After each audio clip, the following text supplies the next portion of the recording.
People don't change until staying the same is more painful than changing. That is why it's great to get into an environment that instigates change, because most of us won't do it on our own. Hey, back check this. Go find that aunt or uncle, and you'll go, oh, right, that's what this looks like. So you want to get around people who push you and challenge you. You want to get around people who are growing and get in that community if you're passionate about growing and you want more from your life. But you aren't going to get more if you don't become more. It's the law of the universe. What Dostoevsky said was that, well, human beings are these very peculiar creatures, and if you gave us a utopia so that we had nothing to do but eat cake and busy ourselves with the continuation of the species, that was his line, that the first thing we do is smash it all to bits just so that something unexpected and troublesome would happen, because we're built for adventure and not for peace and happiness. Young man, if you will change, everything will change for you. Politics are going to be politics, and the economy is going to be the economy. And however it turns out, that's the way it's going to be. What you must learn to do is not to wish for a better wind. That's naive. The key is to wish for the wisdom and the skills and the learning so that you can set a better sail. And so that's what I did at age 25. I went to work not on the economy. I didn't go to work to try to change the government. I didn't go to work to try to change my boss or the company. I went to work to try to change myself. And I picked up that promise. My teacher shared with me that if I would change, my income would change. If I would change, my bank account would change. If I would change, my future would change. And sure enough, I wound up rich. 6 months of hard work, consistency, focus, and discipline can change your life forever.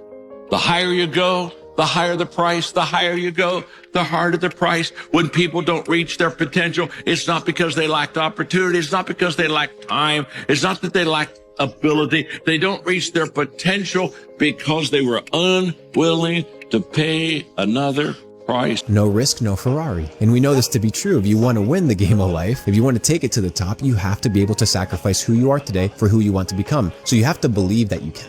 And the way that you believe, and the way that you can get to that state, because a lot of people are like, I have a lot of doubt. So do I have it all the time. Is it difficult? Absolutely. But it's a mindset shift. If you plant enough seeds, in due time, you will reap massive rewards. The degree to which a person can grow is directly proportional to the amount of truth they can accept about themselves without running away.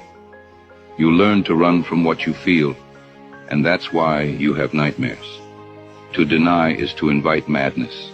To accept is to control. When you face yourself, you face the truth of who you are. It's your life. It's up to you to make it better. People either survive in the jungle or exist in the zoo. Few recognize the significance.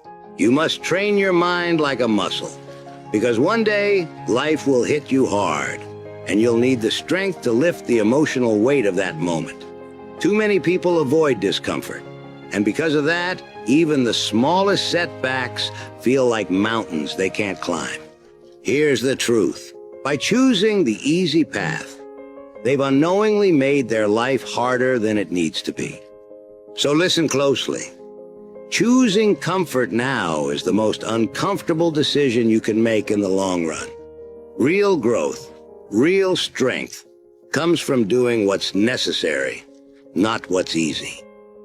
3 months, October, November, December. You've got 3 months left in the year, and you have one of two choices. You can do what you've been doing year after year after year after year, which is literally nothing until January 1st, when you have a spurt of motivation and you decide that you're going to change your entire being, and then you do it for 2 weeks, and then those goals are never seen or heard of again. Or you can see the opportunity in front of you and take the next 3 months and commit to the actions that are going to produce that version of yourself. So that on January 1st, you're not sitting there looking in the mirror, disgusted and disappointed with who you've been and the fact that you've repeated this cycle over and over and over again. You can instead be proud of the fact that you took the initiative to change your actions before everyone said it was acceptable to do so. On January 1st, do you want to feel like you have to change your entire life again, or do you want to feel that you can just keep on doing what you're doing?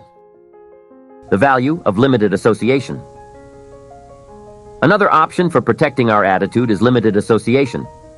We cannot avoid talking to coworkers or refuse to visit with certain relatives for the rest of our lives. But we can limit the time we actually spend with these people, and in so doing, limit their ability to influence us. There are some people with whom we can spend a few minutes, but not a few hours. There are some with whom we can spend a few hours, but not a few days.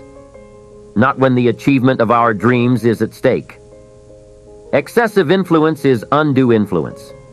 We can sometimes avoid having to end a relationship with a friend whose negative influence is affecting us by carefully limiting the amount of time we spend with that individual.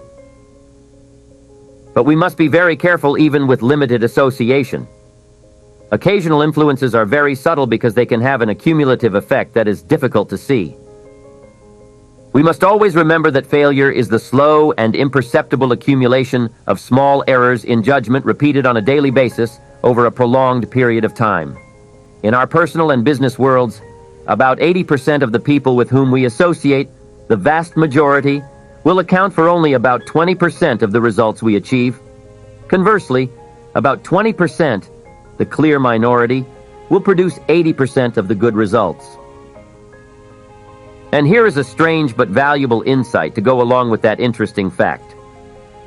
It is the 80% group, who only produce 20% of the good results, that will try to capture 80% of our time, while the 20% group, who produce 80% of the good results, will receive only 20% of our time. The challenge here should be clear. We should discipline ourselves to spend 80% of our time with the 20% who are helping us to produce 80% of the results, and 20% of our time with the 80% who are producing only 20% of the results. This is not an easy assignment. Often those in the larger group are masters at gaining access to those who are striving to do well. They have the capacity, if we are not careful, to steal away about 80% of our valuable time. If we allow it, they will be like the camel who pokes his nose under the tent. Left unchecked, the camel will slowly inch his way inside the tent, and we will soon find ourselves on the outside. Those who seek fortune and happiness must become aware of how the 80% group operates. Most are good people, but they are caught up in the search for the how-to of success, and have not yet captured the importance of the why-to. They do not know that reasons come first, and that answers come second. They have not yet discovered that when the human mind locks on to a personal obsession, it does not need a book of instructions or a training class on how to take advantage of opportunity. In this world of opportunity mixed with challenge, there are those who want to know so that they might see, and there are those who think they see, even though they do not yet know.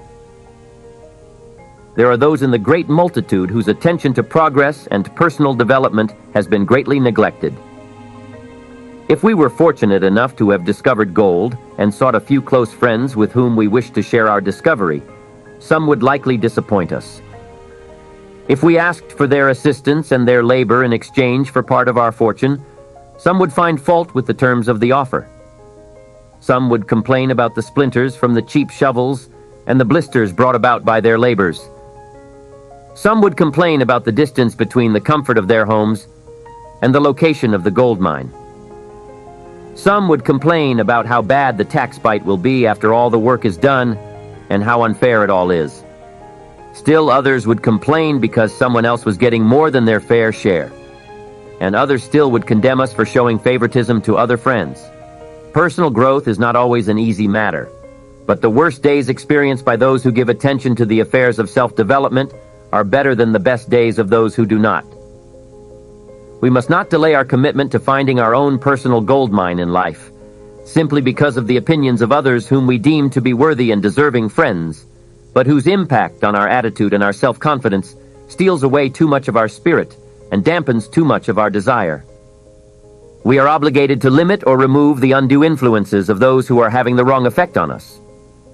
Otherwise, we risk losing our own vision due to the pessimism of those who do not share our desire to experience more of the good life.